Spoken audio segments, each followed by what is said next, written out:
Hello everyone. Honestly, as I'm just here, I really don't even know what to talk about or what to say. It's really so depressing and actually quite so sad, especially seeing what had happened to the Arise TV reporter. Constantly we keep talking about this thing that look, there's so much insecurity, especially in Abuja.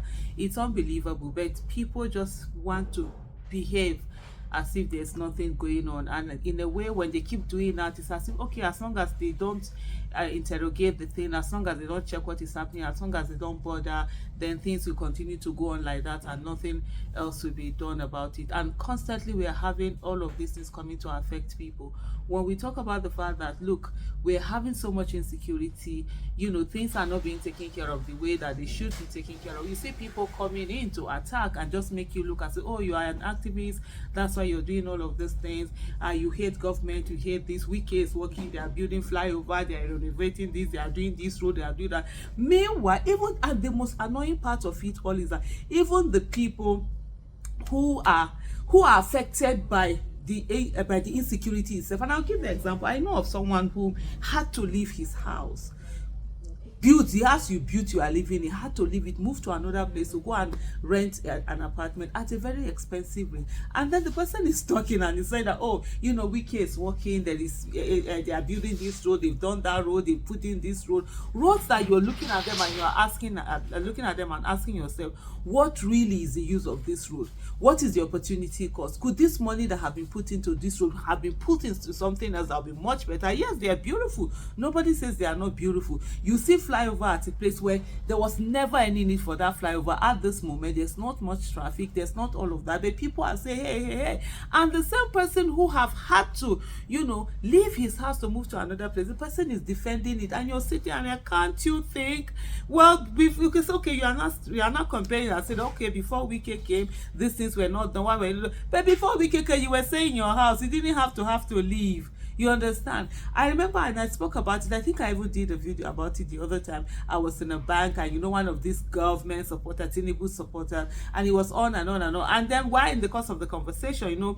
his colleagues were referring to the part that, and then he also, affirmed it and mentioned it, that he didn't sleep the night before because they were doing what do you call it now, they were doing a vigilante. So amongst the people who are there, like when you have like male, they come out, they didn't sleep all throughout, so they take turns in securing the whole neighborhood from this. And I'm looking at it and I was like, you don't know that government is supposed to do this thing for you so that you don't. He was just looking at me. That's just that's just the most depressing part of it all, to see people who ordinarily ought to know that look, these things are not supposed to be. So please don't be angry if you hear the background. Yeah, we're just trying to get this place sorted up, so manage it along with it, with the background noises and all of that. So these are some of the things also that we constantly have to face. But hey, these things are happening and people just think that the moment they say, oh, may Nigeria not happen to them. Nigeria doesn't care. We are all victims waiting to happen. And I see that a lot. Or somebody will come and say that, oh, I never knew Nigeria would happen to them. And I'm thinking, so the people that Nigeria has been happening to, you thought you are better than them? Look, I've said this thing before and I'll keep repeating it, and I don't know how long for people to understand it. When I say these words, I'm not saying them lightly. I'm saying them with fear. I'm saying them with heavy heart. I'm saying them, scared. I'm saying them with, oh my goodness, this can literally be me. When I say yesterday's victims were once survivors, when the tragedy that happened yesterday happened, there were people who survived, people who went on to go and do Thanksgiving, who went on to go and give their malams money, who went on to Hajj probably to go and thank God for it. They were.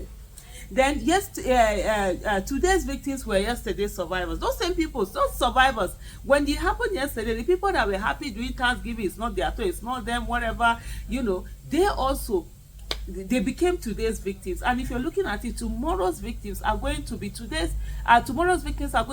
today's survivors. So those of us, and today's survivors are you and I.